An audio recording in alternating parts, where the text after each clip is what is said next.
I love horror games, but one thing I love more than horror games are horror maps that were made for Gary's mod. It's just something about Gmod horror maps that is so unique that it made me allocate a special place in my heart just for them. Back when I was around 12 years old or so, there were a handful of YouTube channels that had videos since around these aforementioned Gmod horror maps, one of which being my personal favorite, VanossGaming. Around that time, I didn't have a PC of my own to play any of these maps for myself, so I would experience them through the videos Vanoss would upload on his channel of him and his friends goofing off and overall having a good time while getting the crap scared out of them. That was until I finally got my own gaming PC that I was able to play all the games that I would watch YouTubers play for myself.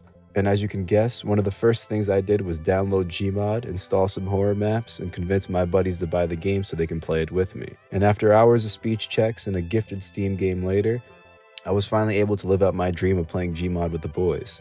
For the past few days, I've been binging old Gmod horror map content that I used to watch when I was younger, and it led to me asking myself a very important question. What made these Gmod horror maps so special for them to leave such a lasting impression and an impact on my life? Well, I did some digging for results, and the answers I found might just surprise you. In one of my previous videos, I talked about how the engine that Gmod runs on, the source engine, gives the game a distinct feeling of nostalgia. In that video, I also briefly discussed a phenomena called Canopsia, which is basically the eeriness an empty location gives off that is void of human life or has evidence of people once occupying the area, but they're nowhere to be found.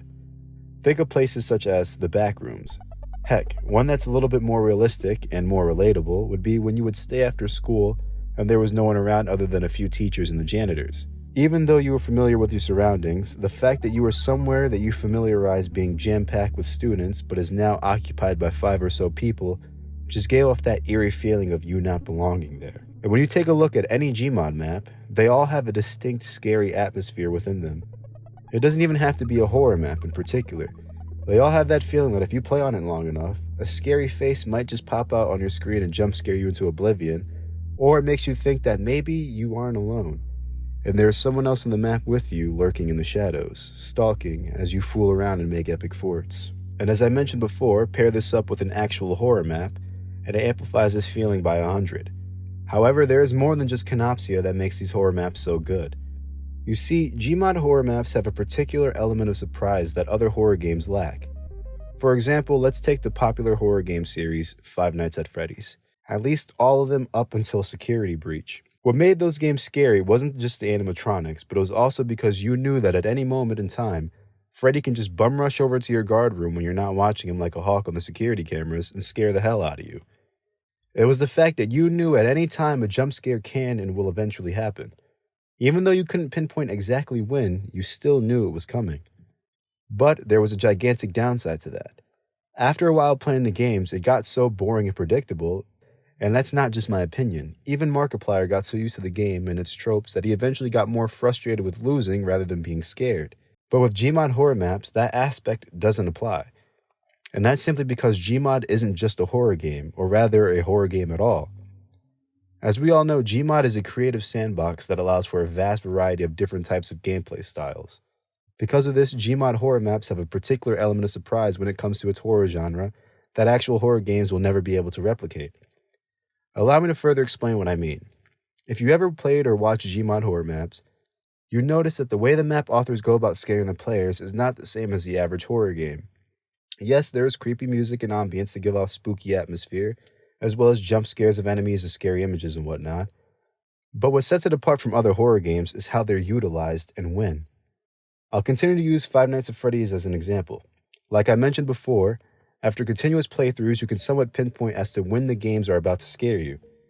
Like when you run out of power and hear Freddy's jingle playing outside the door, or when Foxy is sprinting towards your room, you can kind of brace yourself for the impact. But when you're exploring a haunted asylum, you don't really know when, where, or what will scare you. All you're aware of is the story of the map, the objectives given to you in order to advance forward and finish the map. You don't get cues as to when a scare is going to happen, or if someone is going to chase you down this long corridor. You're kept constantly on your toes and alert because there is no predictability to comfort you as you play. You just gotta walk around and finish the objective and hope to God nothing scary will pop out at you. And when something scary does happen, it's right around the time you get too comfortable and let your guard down because you got so invested in completing a puzzle or objective, or for those that played with buddies, you might get carried away fooling around so much that you end up forgetting you're playing a horror map and then you get hit with a screamer and end up sharding on yourself. Another example would be the custom-made maps PewDiePie would play back when he would play Amnesia or Penumbra. Not only was the atmosphere and enemies like the Bro that were scary, but it was how the map creators would structure the maps and use the element of surprise to scare both PewDiePie and his audience, us. Regardless of whether or not you agree with my opinions, there is one, however, that the majority of us can agree on, and that is the Gmod horror YouTube community as a whole. It's the very reason as to what makes Gmod horror maps so special. Now, what do I mean by this? Well, if it wasn't for people like Vanoss and his ragtag team of friends, or YouTubers like Markiplier and Yamimash collaborating and playing these maps for our enjoyment, then who's to say that Gmod horror maps would have become as popular as they did? These maps not only created another avenue for horror game enthusiasts to play for a good spook, but it also created a community that allowed everyone to come together and have a good time. And given that the glory days of Gmod as a whole have passed, the videos that still remain here on YouTube, and even the maps themselves that are readily available for download on the community workshop, can teleport us back to a time when YouTube and the world was just a much better place.